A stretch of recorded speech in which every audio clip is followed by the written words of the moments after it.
Assalamualaikum warahmatullahi wabarakatuh. Perkenalkan, nama saya Yongki Kurniawan dari kelas PBSA. Pada kesempatan kali ini saya akan menjelaskan tentang pengertian ijtihad dalam perspektif Islam dan syarat-syarat sebagai mujtahid. Yang pertama yaitu pengertian ijtihad. Ijtihad hanya punya peran penting dalam pemikiran Islam karena Al-Quran dan hadis memang butuh penafsiran. Dari sekitar 6.300 ayat Al-Quran, hanya kurang lebih 500 ayat yang membahas akidah, ibadah, dan muamalah. Ayat-ayat itu umumnya berisi prinsip dasar tanpa menjelaskan rinci soal maksud, tata cara, dan pelaksanaannya. Di titik inilah ijtihad dibutuhkan untuk menjelaskan dan merinci hukum agar sesuai dengan kondisi zaman. Tanpa ijtihad, Islam akan sulit berkembang dan kesannya kembali ke 1400 tahun lalu.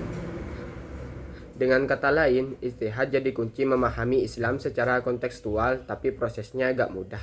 Karena seorang mujtahid harus menguasai ilmu-ilmu Islam, ilmu pendukung lain, serta metodologi istinbat hukum syariat. Yang kedua yaitu syarat-syarat mujtahid. Menurut Al-San'ani, seorang mujtahid harus menguasai ilmu Al-Quran kayak nasikh, manuks, dan gas, amkas, mukam, mustasbih, dan lain-lain. Paham ilmu hadis dari sahih sampai dhaif, ngerti pendapat ulama salaf, sahabat tabi'in, plus ijma dan perbedaannya, mahir bahasa Arab, dan bisa kias. Ali Hasbalah nambahin syarat umum, akalnya sempurna dan agamanya kuat. Untuk syarat khusus, dia cukup minta mujtahid paham bahasa Arab walau gak setingkat ahli, ngerti Al-Quran dan hadis walau gak harus hafal, serta paham prinsip syariah, kaidahnya, dan kondisi manusia. Sementara Umar Sahib lebih ringkas, intinya mujtahid harus paham bahasa Arab, Al-Quran, dan hadis, plus prinsip-prinsip umum syariah dalam Islam. Jadi garis besarnya sama, cuma Al-Sa'ani paling detail, Al-Hasbalah lebih fleksibel, dan Umar Sahib paling ringkas. Yang ketiga yaitu tingkatan mujtahid. Tingkatan mujtahid itu beda-beda sesuai kapasitasnya. Tingkat paling tinggi ada mujtahid mutlak yang bisa gali hukum langsung dari Al-Quran dan hadis, kayak Imam 4 mazhab. Di bawahnya ada mujtahid mazhab yang ijtihadnya masih dalam kerangka mazhab tertentu. Lalu mujtahid tarjih yang tugasnya milih pendapat paling kuat mazhabnya.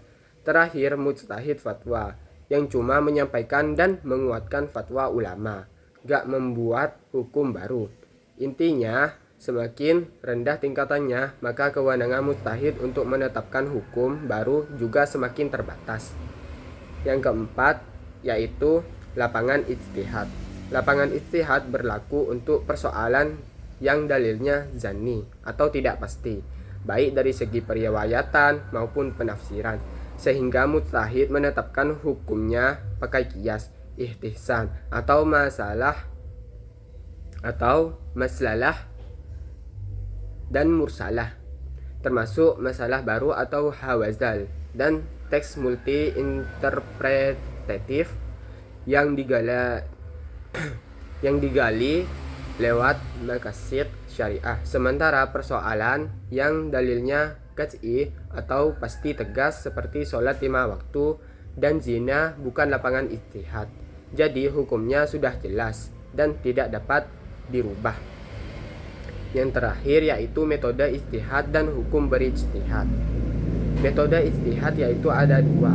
Yang pertama yaitu Al-Quran dan Sunnah sebagai sumber inti dengan memahami lafaz azab, as-sabun nuzul, as-sabun warud, dan maqasid syariah.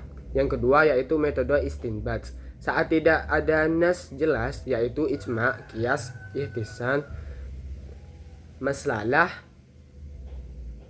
mursalah, saat az-zari'ah, istinbat, dan urf. Adapun hukum berijtihad wajib bagi mujtahid yang memenuhi syariat ketika menghadapi masalah zanni. Haram jika menyalahi dalil qat'i tanpa atau tanpa ilmu. dan boleh atau sunnah jika dilakukan untuk kemaslahatan umat sesuai kaidah syariatnya. Sekian dari saya. Wassalamualaikum warahmatullahi wabarakatuh.